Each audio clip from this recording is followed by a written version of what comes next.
Hello. Thank you so much for tuning in with us for episode number 2 on Putting on Your Armor, where we talk about things to better your mental health. My name's Rachel. A little bit of backstory about where I'm coming from and why I'm doing what I'm doing. I was born with hereditary depression, which is just a chemical imbalance in my body. And then 5 years ago, my husband, who I was married to for almost 20 years, took his life in our home, leaving me a single mom of 4 kids. And ever since that day where my husband took his life, I have used my 20 plus years of being a health and wellness professional to pull myself out of the dark pit of depression. And now I want to teach that and teach the things that I did to all of you. So weekly, I will be putting these vodcasts out, and in hopes that my words will help to bless your life and will help to help you. Because depression is tough. Depression is debilitating. Depression is a disease. And like any other disease, it can be treated. So I'm going to go over today some of the things that helped me. And then with the weeks going onward, I'll be talking about those different subjects in more detail.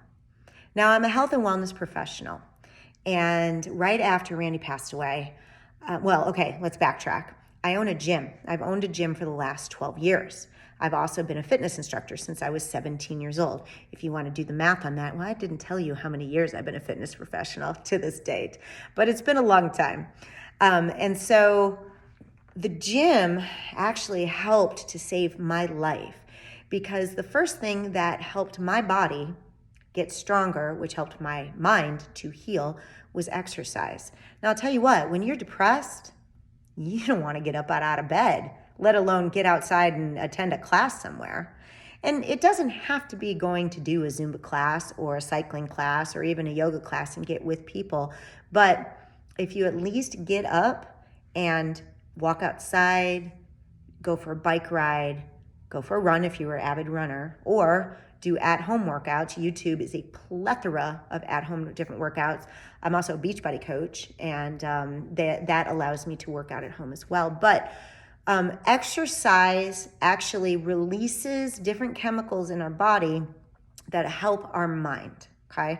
And when we talk about exercise next week, I will discuss all of the different types of chemicals and why they help to alleviate our mental health, anxiety, and depression. So exercise is number 1. Number 2, this was pretty important, so I hope you tune in with me in the next 2 weeks, was supplements. I live in a Midwest state where there are certain times of the year that we don't get a lot of sunshine. And then there's parts of the West Coast that are in the same situation, parts of the world that just don't get a lot of sunshine. And there's one vitamin that actually helped me the more than any other vitamins. When I started taking them, my kids started taking them, I had clients that started taking it. And we're going to talk about that when we start talking about our supplements, and that'll be in 2 weeks. The other thing that helped me was healthy foods. So right after Randy passed, you know the gamut. Somebody passes away, and then there's food that comes. And it's not the healthiest food on the planet. It's not like they give you grilled chicken and salad and say, here's grilled chicken and salad for a month. Have at it. No, there's casseroles and fatty foods. And so we ate that because I didn't want to cook. I wasn't quite sure what the heck I was doing. I was a new single mom with 4 kids who was relying on me to tell them how to get through this horror that we were just flung into, okay? So we ate all of the food, and then we ate out a lot. And eating out is not very healthy as well. So I gained about 15 pounds in 6 weeks. I was a health and wellness professional, but I did not want to take care of myself. And it wasn't until I started introducing really healthy foods into my life that I started to feel nourished. And what happens is that you're supporting your physical body, which will then support your mental health. If your physical health is suffering and is laxing, you're gonna struggle to keep that mental health on where it needs to be. So healthy foods, super important. That does not mean McDonald's is a healthy food. Junk food, fast food. I had to take all that stuff out. Wasn't easy, but it was worth it. And then therapy. Therapy is going to be an interesting episode because we did all sorts of therapy when we first started. My goal after this all happened was not to live in the darkness that I was in, but to find every possible avenue to get health and healing for me and my kids. Therapy was actually the first thing that we did. And I had people recommend me to places, and we did all different kinds of therapy. And we're going to go over the different types of therapy that we did. And I'm hoping that maybe you'll learn about therapies that you didn't even know was out there that really connect with you. You're like, oh yeah, I could totally do that. And I'll tell you my story about therapy. It didn't start off all roses and sunshine. It was hard.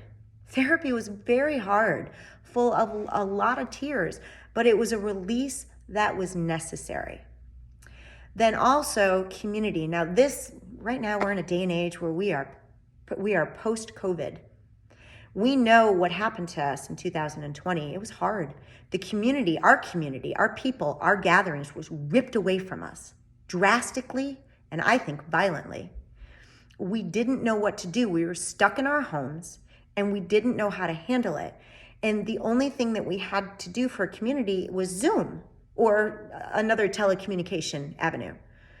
Well, okay, that's good. It was good. Zoom was good. But what if you didn't have Wi-Fi? What if you didn't have, what if you're an elderly person and you didn't know how to use it, but you couldn't see your, younger family member to help you and you just couldn't figure it out? What if you didn't have a computer?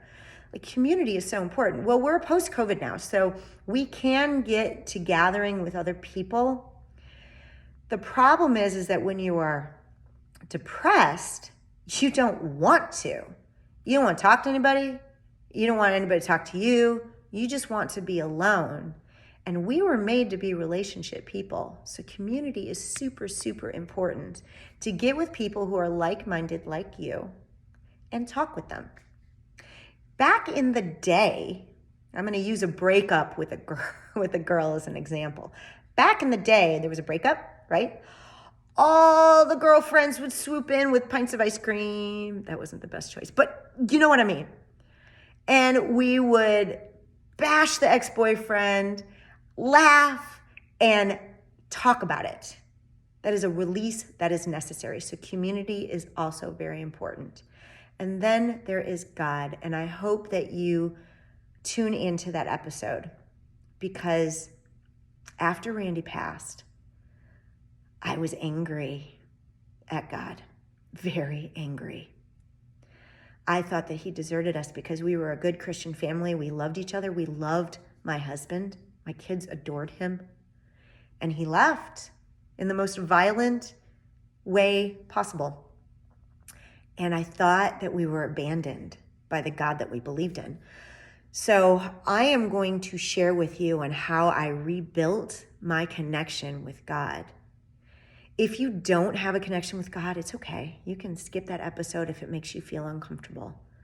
But I'm going to be very candid about where I felt that the darkness was taking me and how I felt after I said, I'm not going to allow the darkness to take me anymore. So that's going to be a very emotional episode because it's going to be showing you my heart. So those are the things: exercise, supplements, healthy foods, therapy, a community, and God, religion. Those are the things that helped me personally. And that's why I'm here. I'm here to help you through my stories and my experience for the last 5 years. I'm still experiencing healing. And if I find something new, I'll throw that on the list and we'll talk about it. But I think now it needs to be talked about. And you need to know that there are things that you can do right now, today, besides therapy or calling 911 or going to the emergency room, to help your mental health. Now, if you are in real trouble, please call 911 and get yourself to the emergency room immediately, or call the Suicide Hotline. And all of that information is in the description of this video. Do not leave your family. Do not think that you are a burden. Your life can be repaired if you give it time. So please allow yourself to do that.